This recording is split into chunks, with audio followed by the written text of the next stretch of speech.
Our government these days is focused on what's good for billionaires and corporate interests. And I feel like the Alaskan people are being left behind. I come from a place where, we're all very hardworking, industrious people, like all Alaskans. We enjoy hard work. We get a great deal of pleasure out of it, but we're getting left behind. Food is more expensive. Housing's more expensive. Medical care is out of control. That needs to change. And I think it's a hard battle, but I think there are good people in Alaska who can do that work. We need to consistently fight for what's right for Alaskans. We need to stand up and say, hey, let's have good schools. Let's have good health care. Let's build an Alaska and a nation that allows our children to have every opportunity to build a good, successful, happy life where they want to live. And hopefully that's Alaska.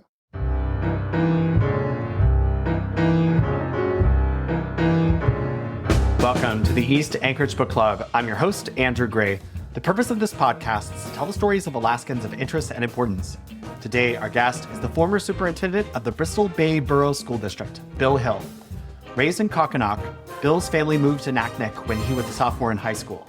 After earning his teaching credential, Bill returned to Naknek before moving with his wife and 4 kids to Juneau, where he taught middle school.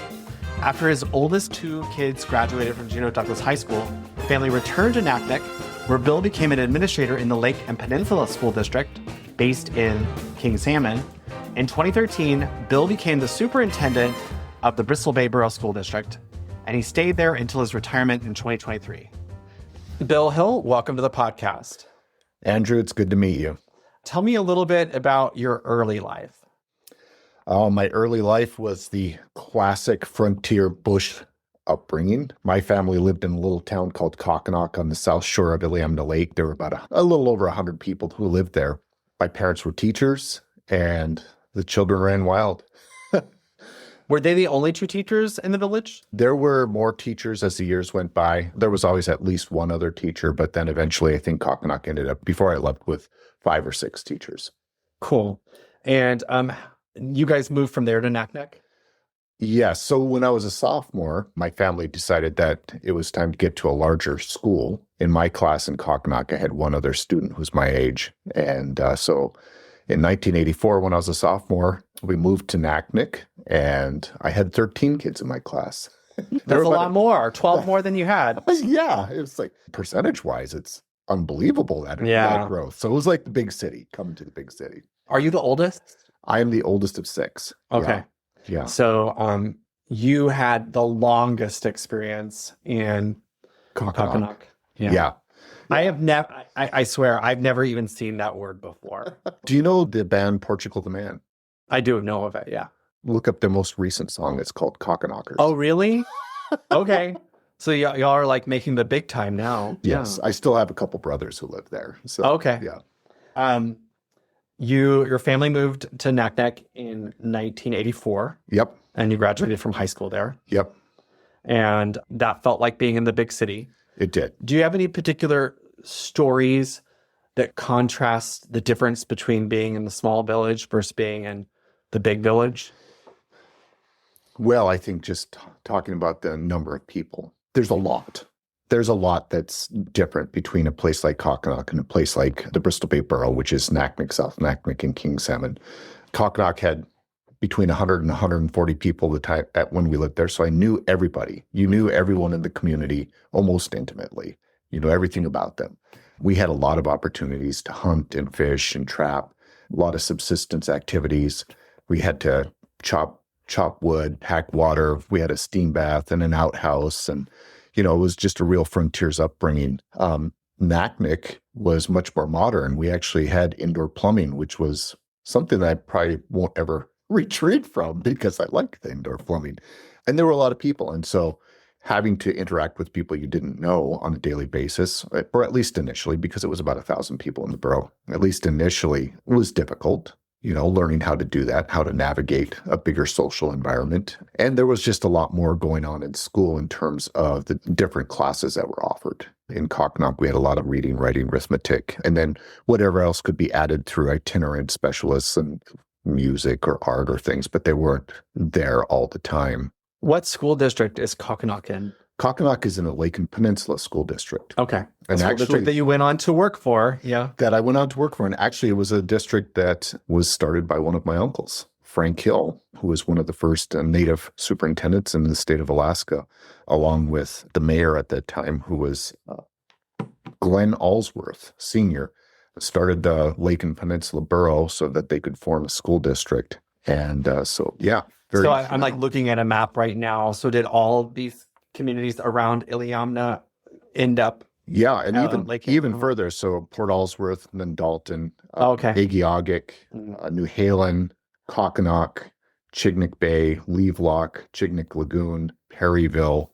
Okay, I've been to Chignik Lagoon. And Chignik Lake as well. And at one point, even Ivanhoe Bay.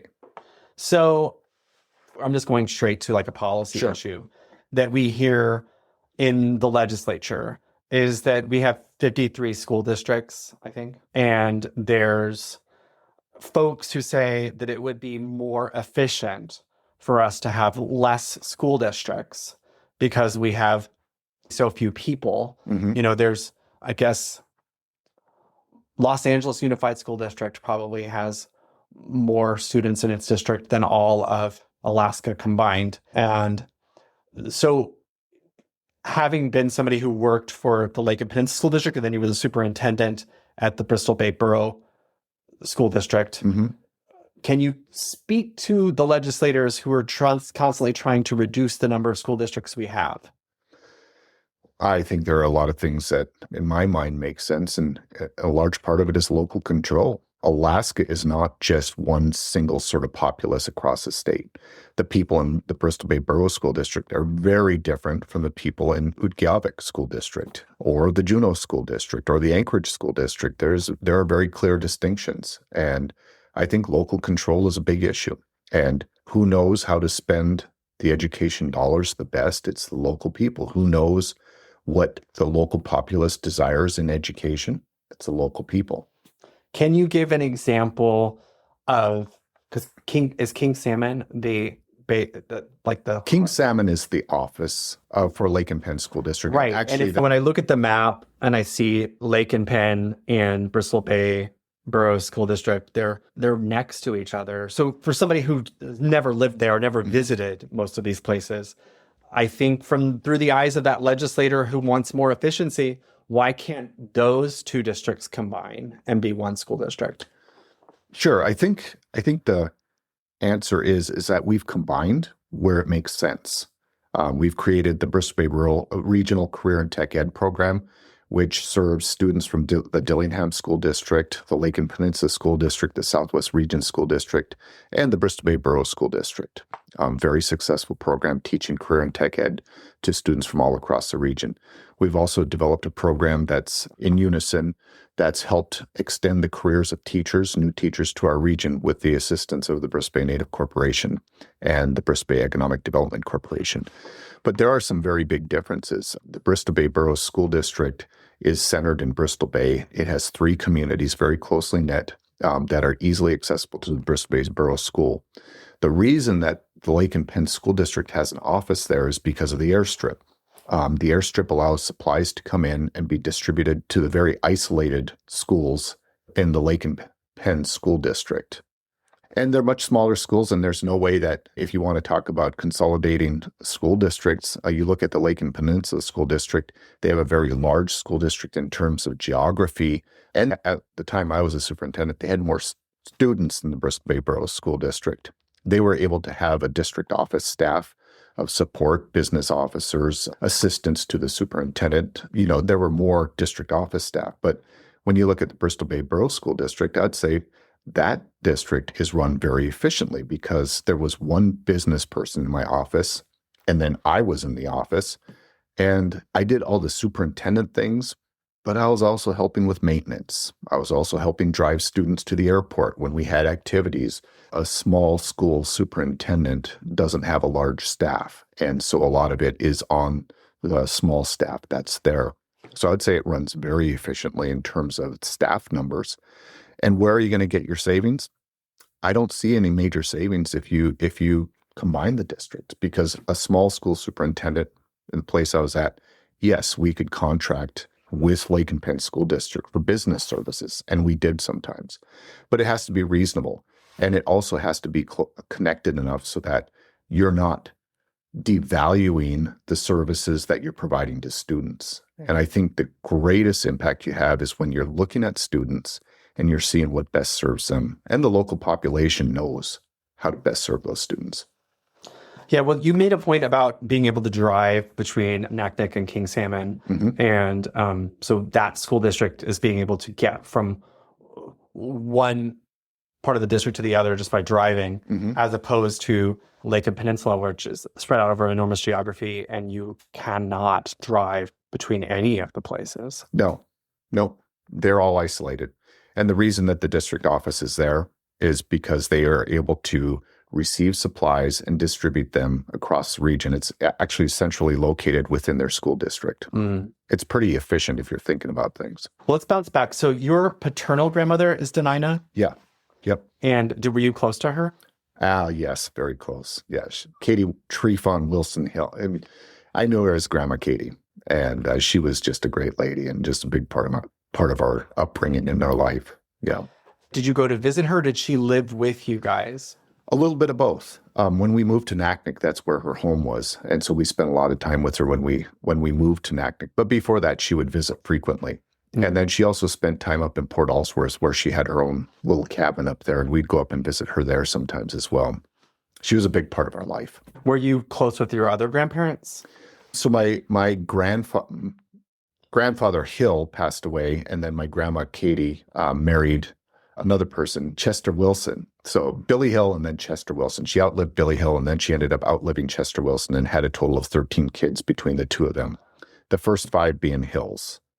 You know, she started out her life in the Port Allsworth region. They didn't have a specific home site. She led a true subsistence lifestyle, almost sort of pre-contact in a way as a young girl, because the Denine Indians there were very reluctant to let in the Western world, so the contact would kind of slow down a little bit.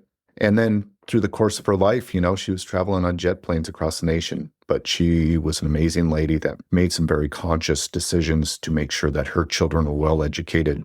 You know, for instance, my father and his brothers and sisters did have some access to elementary school when they were growing up in the communities, but then they had to be shipped off to a school actually outside Wasilla there for high school.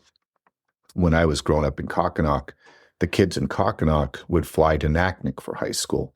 And then shortly before I got into high school, about a year before I got into high school, they actually built a high school in Kokhanok. So I was probably the first one in my train of family from my father that went to high school in their home village. And could have finished in the home village, but you guys decided to move anyway. Yes. Yeah. And then my grandparents on my mom's side, so they were both first-generation immigrants. My grandma on my mom's side was a first-generation Irish lady.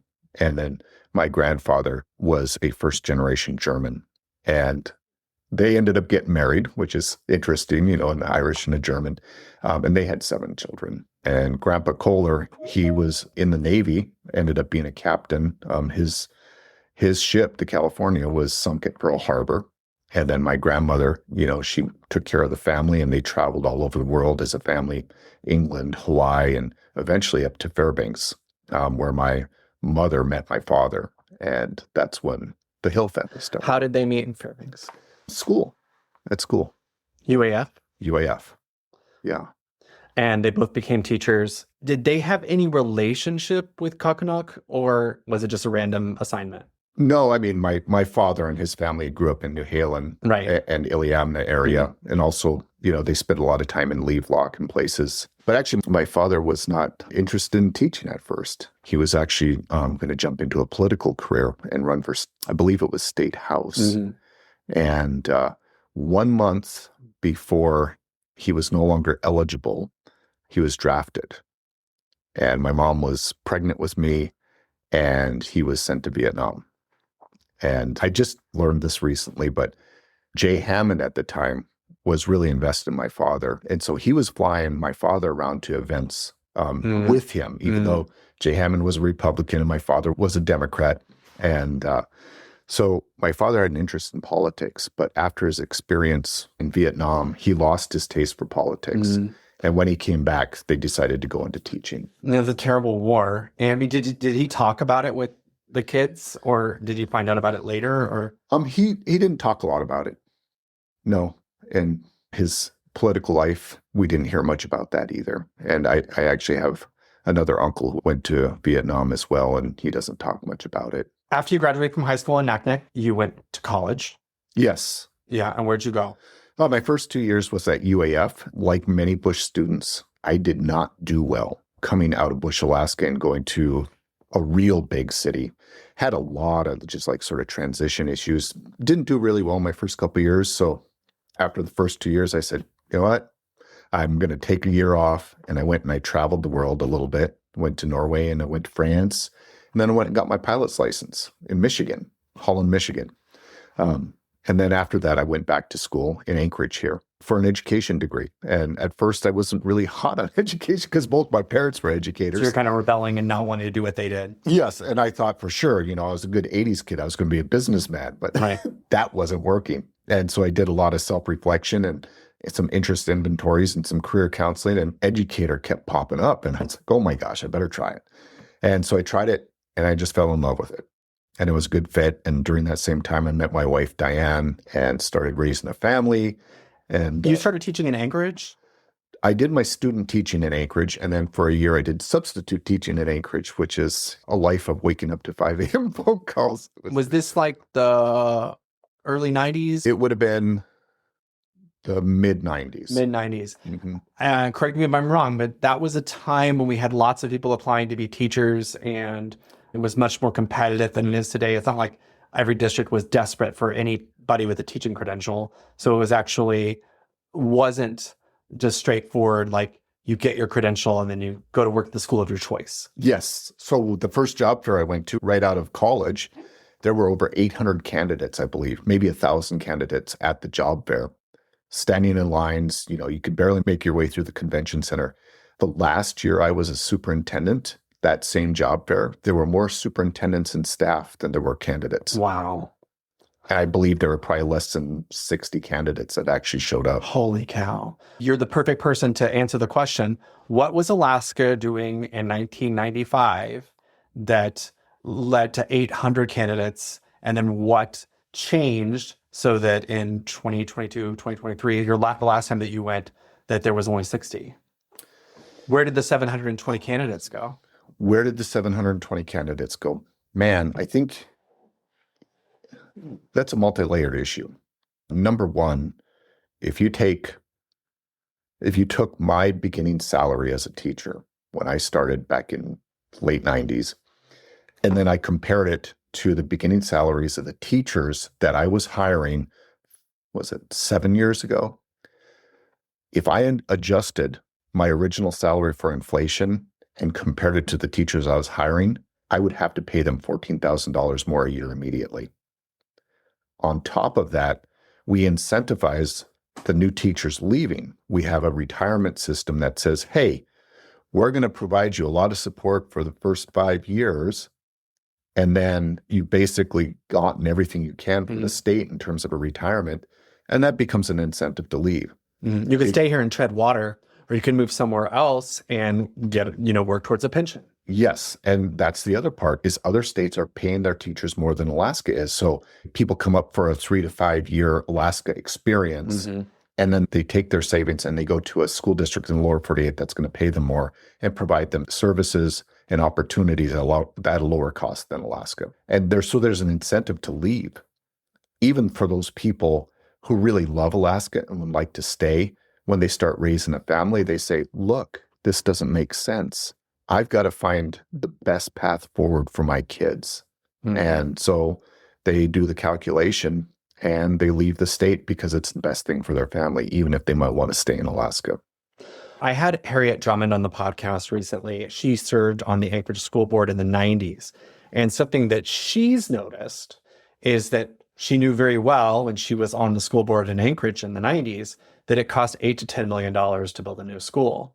And we just recently saw the opening of Inlet View near downtown Anchorage 51 million was the final price tag for 180 students. And the way she phrased it is like, we're not even paying double what we were paying a teacher from that period to now, but it's costing us 6 times more to build the same building or more. So it's like if all this extra money is going towards construction, somehow those folks are getting paid well to do their job. Why haven't teachers seen their salaries quintuple? And obviously we're talking about Anchorage. It's very different than, where you were working, where I'm sure it costs even more to build a school building. Oh, yes, it's insanely expensive, but everybody deserves an education. And we saw from the boarding school program that forcing kids to leave their home communities to get an education is not healthy. Where does that disconnect come from? I think, you have to value people the same as you value facilities. I think you need to have an income stream that is changed every year based on inflation. I think you need to look realistically at the idea that the most important part of any school system are the people who are in it. That's the true nature of our education system, is you need to have good adults working with students every day. Can we throw them on an iPad? Can we throw them on a TV screen? Sure we can. But teachers do so much more than just teach our kids facts and figures. One of the most profound experiences in my life, when I moved from Bristol Bay and I moved to Juneau, and truly learned from, I don't know why this is. Hey, I cried so much my first 2 years in office. I'm so proud of myself now when I can get through an interview without crying. But and for the record, I still haven't solved it. I cried in an interview yesterday. Great. I just do. I'm in good company then. Yeah. So one of the most profound experiences in my career was when I moved from Bristol Bay and started teaching in Juneau, and I worked with this lovely lady. You taught middle school there? I taught middle school, yeah. My favorite age range of all. And I got to work with this lovely lady named Margot Kendall, Greenie, and she taught me about the idea that you're not teaching curriculum, you're teaching children. And the relationships you build with the children are the most important thing you can do. And the things you get to know about them and about their lives really affect what you can do with them. Like, we had kids that we knew would come to school with dirty clothes, so we'd find a way to get them clothes. Or we'd find a way to get them food, or we'd get them school supplies, or we'd make sure that we had a meeting with them after school just to kind of give them a pump you up.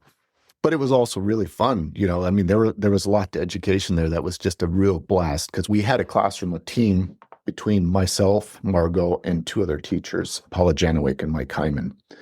We were the center of the low incidence students, which are the kids with really high needs and with genetic disorders and things. We were also the center of all the 6th graders who had emotional issues. And then on top of it, we were the most highly requested classroom. So we had all the high-flying students and their parents who wanted their kids in our class. And so it was an amazing experience, because we'd have kids that were just, having a meltdown or something in the middle of class, and we were able to develop a class environment with supportive adults that really met the needs of these children. And so we'd have a class where you might have a student who had some issues that were no fault of his or her own, just melting down, and the other classmates would be so supportive. But I always thought, what would happen if one of these high-flying parents came into the classroom and just saw the madness that was going on? But we were very successful with the students, and it was because of good, caring people. Something that I've always hated is when I hear people say that this is a good school or that's a bad school, because in these quote-unquote bad schools, you've got some of the best teachers in the world working there, because really a teacher who's able to help those who need it most is the most talented teacher. If you've got gifted and talented students who are performing above the curve and making 100 on everything, that doesn't require a genius teacher to make them succeed. They can just sit back and do nothing. They can hand out worksheets. Those kids are going to do great. But, when you have kids that are struggling and you've got a teacher who manages to find a way for that kid to understand what's in front of them, to feel engaged with what's in front of them, to be interested and to like start thinking about things beyond their current experience, that's an amazing teacher. And it doesn't matter what the school's average test score is. If you've got those teachers working there, that's a fantastic school, and those kids are going to have a fantastic experience. Yeah. And I think the vast majority of people do not understand this. Yeah. And a school that is performing fantastically is because that school is socioeconomically privileged. The statistics don't lie. And, when you talk about students coming to school prepared, if you have a 2-parent family and only one of them is holding a job, or maybe both of them are holding a job, but they're able to be there for their children in the morning and the evening and able to, supply all their needs, is able to give them a good life without any sort of stress, that's the path to success. But we know many of the students in our nation and in Alaska don't come from homes like that. They come from homes where the parents are working more than one job. Maybe there are not 2 parents in the picture. Maybe there's stress about medical bills, or there's stress about housing because, you can't get a job that pays well enough to kind of give you security. And all of those things impact children. Children deserve schools that can serve their needs regardless of where they're coming from. And good school, bad school, most people say the good school is the one in their neighborhood. And the bad schools, true. The bad schools are the other schools. Right. If you look at any sort of data around that, everybody thinks their local school is the best one. Well, you did 5 years, I think, in Juneau School. 6 years. 6 years. Yep. And 2 of your kids graduated from high school there. Yep. And then you guys moved back to Naknek. Mm-hmm. And you have 4 kids? 4 kids, yes. And then the other 2 kids ended up graduating from Bristol Bay Borough High School. They did. I'm curious because, again, like I know that for you, Naknek is big compared to where you came from, but compared to Juneau even, it's small. In terms of just the experience of your high school graduates, having 2 graduated from Juneau-Douglas High School and 2 graduating from Bristol Bay Borough, what do you think were the differences in their experiences? I think our children got both sets of experiences, one in a bush school and one in an urban school. And I think this really speaks to having a stable family and a focus on education. Parents are willing to read to their kids at night. When we left Naknek and moved to Juneau, even though we came from a bush school, all of our kids tested into the advanced learners classes coming from a little bush school.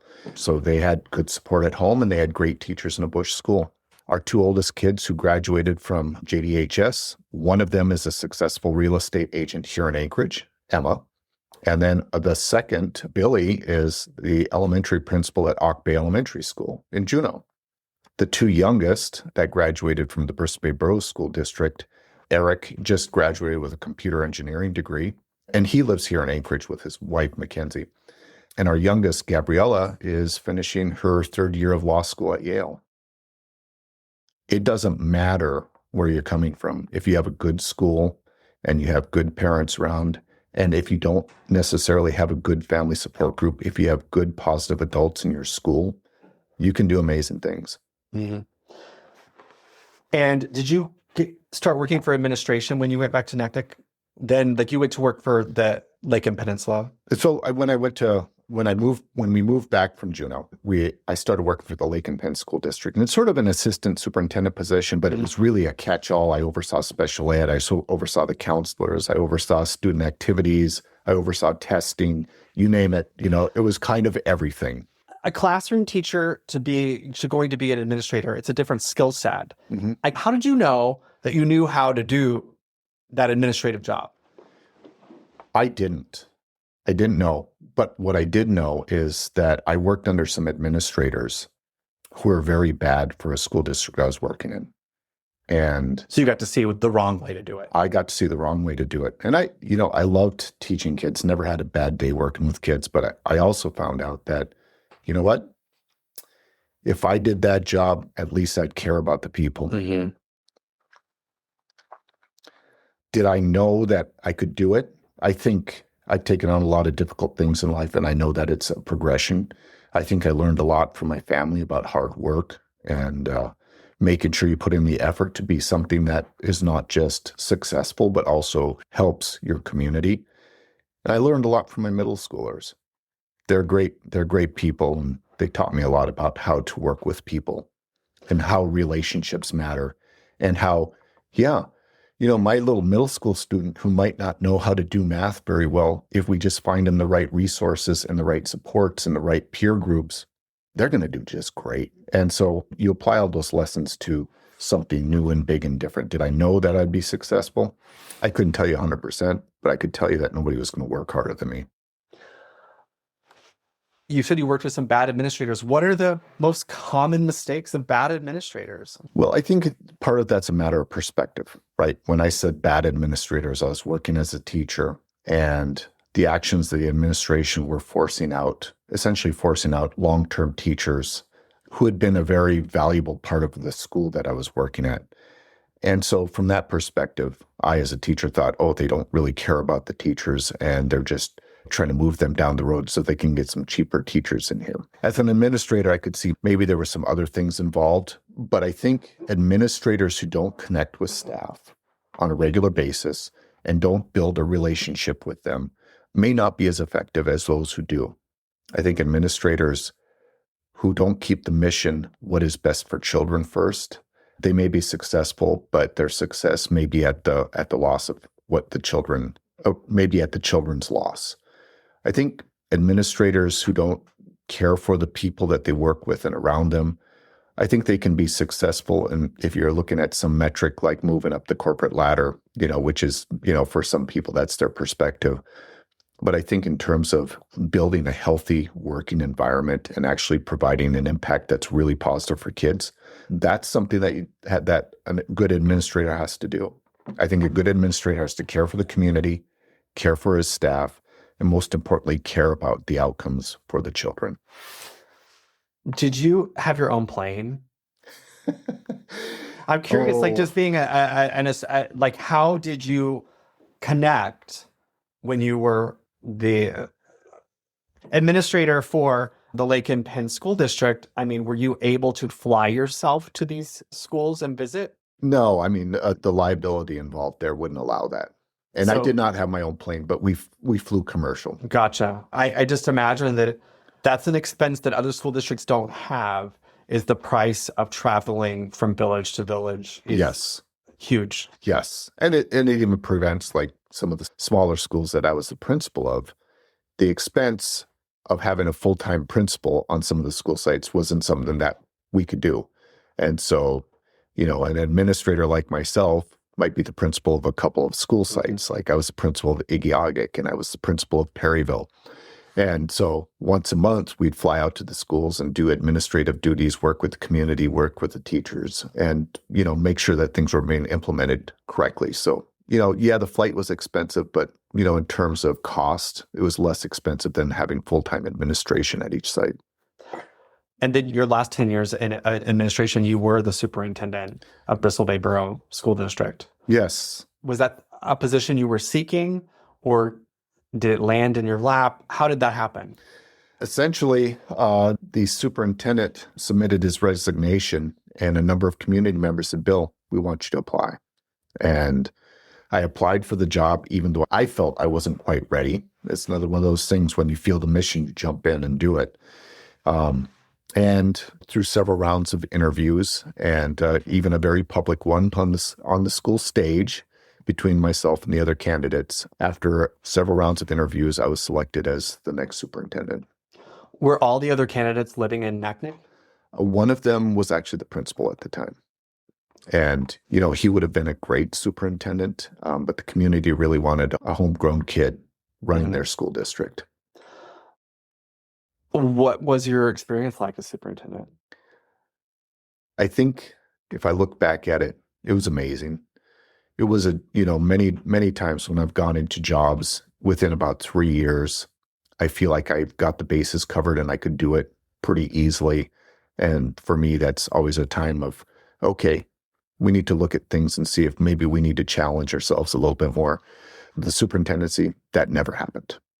there's always something going on. There are so many variables. You're fighting the good fight. You're going down to talk to the legislature and ask that they provide more funding for school districts. You're working with your local school board. You're visiting the local utility to talk about the rates that affect schools. You sit down at the assembly meetings and make sure that you represent the school district when an issue comes up. And you work with the parents and teachers and students. What was really cool about being a part of Bristol Bay Borough School District was I got to be really closely connected with the students. Most superintendents, they have an office and they're very busy and they have staff, but, I could walk to the front door and greet the students every day. It was really cool. But with that, it was also very challenging because our staff was so small. I mean, it was all hands on deck every day. And I did all kinds of things. Sometimes I helped serve lunch. One Thanksgiving, the sewer system was plugged up, so I went and snaked the sewer system. I crawled under the school to fix things or up in the attics. And, it was a really great job and it was difficult. And then, of course, living through the times of COVID as a superintendent was not a lot of fun, but thoroughly enjoyed the career, loved working for my people. Yeah, it was good. I imagine that dealing with underperforming teachers is probably the worst part of the job.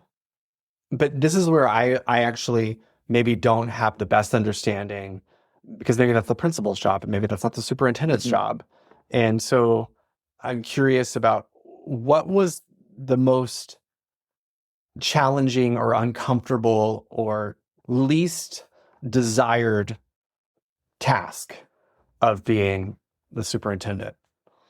I think convincing people that the education profession was not for them was probably the most challenging task. Although I will say that,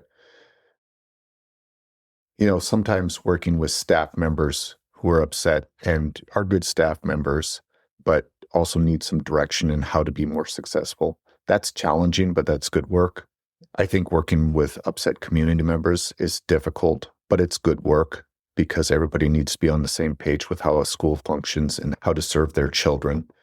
I think there are a few people down the years that really wanted to be teachers, but were not very good at it, or just, they thought they wanted to be good teachers, but that doesn't always apply to being a really successful teacher for a number of different reasons. And I think some of those conversations are hard.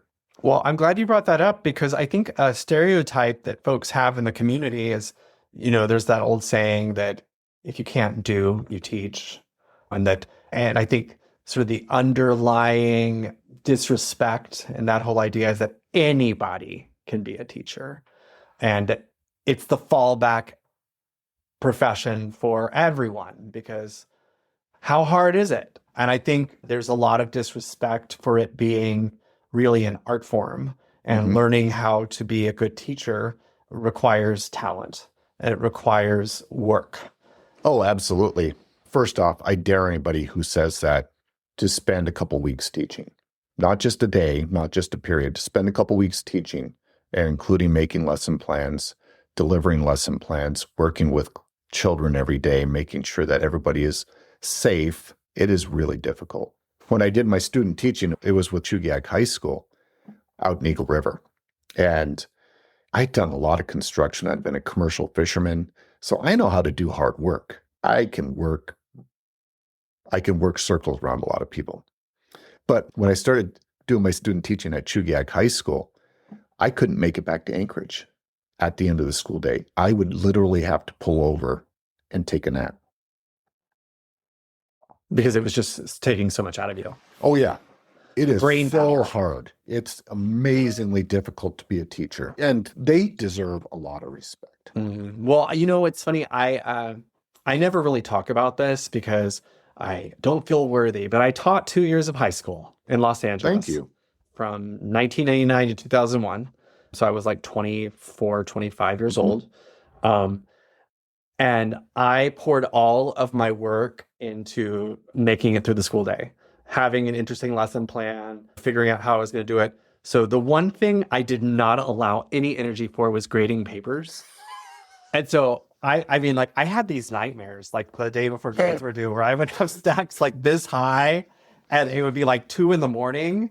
and I'd just be like, check, check, like just doing crazy things and almost like making upgrades. Like, because my priority was not grading papers. It was like making it through the school day. And we all make choices. Yeah. Yeah. No one wants to go back in time and put their kids in my class. Like, I mean, I was learning as I was going, a lot of trial and error. And hey, they knew it. Like, I gave a lot of grades that were how I felt. And I had a couple of kids come up to me and be like, where did you get this grade? Because I want to see it. And I was like, well, what do you feel your grade should be? I mean, that bad. Yeah. That bad. Yeah. Oh, it's hard. Especially back then. I mean, with no online resources no and online. things. My first job, it was like they had to be 5 or 6 textbooks. Yeah. And at the time it was a high school science. I was doing high school science, biology, physics, 9th grade algebra, environmental science. I'm just like making a gross generalization, but I just feel like that folks teaching in remote Alaska schools, the chances of you being asked to teach a subject that you aren't comfortable with, I think, are high. Yes, you will. After 2 years as a high school teacher in Bristol Bay, the teacher was on sabbatical, came back. And so they asked if I would teach middle school. And I was like, yeah, sure. Why not? Went to middle school and I was teaching PE. I was teaching sociology. I was teaching math. I was teaching science. I was teaching keyboarding and, whatever else was thrown at me. And so did I have training most of that? No, but it was fun. You retired, I guess, in 2023? Yep. Why? Because you seem young to retire. Why retire? It was time. Really, the superintendency, especially getting through COVID and making sure things were still running smooth after COVID, that was a really big drain. And did you guys have the resources to go virtual like Anchorage did? No, we had to build those resources and they didn't work very well because our connectivity and our bandwidth was very poor. My first action during the times of COVID was standing in the middle of a basketball court here in Anchorage and telling everybody watching the 2A basketball tournament that we weren't going to allow spectators anymore. And, that was just the start of a very difficult time. And, but with all that, it was difficult, but man, it stretched us. It made us work more efficiently. We found some things that we could do that were probably still in play today. Some of the things were not fun, like closing schools and keeping kids out of school and masking and all those very difficult things of cleanliness, making sure everything was antiseptic. And of course, the conversations with community members who didn't agree with some of our actions, those were all very difficult. Did people get sick and die in Naknek? I would say people who had lived in Naknek or King Salmon or South Naknek passed away, but they were living in different communities at that time. Yeah. So how has retirement been for you? It was good. The first year was really just decompressing and the second year has been really nice. We spent a lot of time with our Is your kids wife and retired as grandkids. well? No, she is running Bristol Bay Borough. It's a small business we built out there with some help from a couple of partners where we built textile products for the commercial fishing industry. So we're small business owners. So you have something to keep you guys busy. Like, do you help out with the business? Yes, I fix the sewing machines and I carry the fabric, which is very heavy. Gotcha. And then I commercial fish. I still commercial fish. So that's my only real job right now. So you have 4 kids. How many grandkids do you have? 7. 7. Just got the 7th in December, yeah. You were the oldest of 6. There's a lot of big families. Were you guys religious? My mother was Catholic. Gotcha. Yeah, I'm just curious. Are you religious? I would say that I don't belong to any specific religious institution. Gotcha. So it's 2026. Obviously, Alaska's facing a lot of challenges. You come from public education and there's just no beating around the bush that us overriding the governor's veto last year was the least we could do. It's not adequate. Like we have a lot of needs. The federal government is pulling back in so many ways in terms of ways that it used to provide services. Yeah. And our state is not in a place to fill that gap. It's like, how does it look to you? I think part of the answer is that government needs to start working for the people. I feel a lot of the focus of our government these days is focused on what's good for billionaires and corporate interests. And I feel like the Alaskan people are being left behind. I come from a place where, we're all very hardworking, industrious people, like all Alaskans. We enjoy hard work. We get a great deal of pleasure out of it, but we're getting left behind. It's getting tougher and tougher to make a living. Food is more expensive. Housing's more expensive. Medical care is out of control. The gas at the pump is getting too expensive. We have so many things that are out of our control. And for instance, one medical emergency can sink our entire financial ship. We're hardworking people. We deserve more. And a government that only pays interest to billionaires and corporations is not working for its people. And I think that needs to change. And I think it's a hard battle. But I think there are good people in Alaska who can do that work. And I think we need to consistently fight for what's right for Alaskans. We need to consistently fight for the things that matter to us. We need to stand up and say, hey, let's have good schools. Let's have good health care. Let's build an Alaska and a nation that allows our children to have every opportunity to build a good, successful, happy life where they want to live. And hopefully that's Alaska. I think there's a lot of work to do there. And I think, we need to engage each other in real conversations and not just these divisive conversations. I think we need to start talking about working together. We need to stop paying attention to this manufactured division that's been created. We have so much in common. I come from a place where, we have people all over the political map, red, blue, purple, you name it. We can disagree on things, but if somebody needs something, we're all there. We need to fix the system. Well, Bill Hill, thank you so much for being on the show today. Oh, thank you, Andrew. It's been an absolute pleasure. Thank you, listeners. If you like what you heard, please subscribe, rate, and review us. To contact me, email rep.andrew.gray@aklight.gov or call 907-269-0123.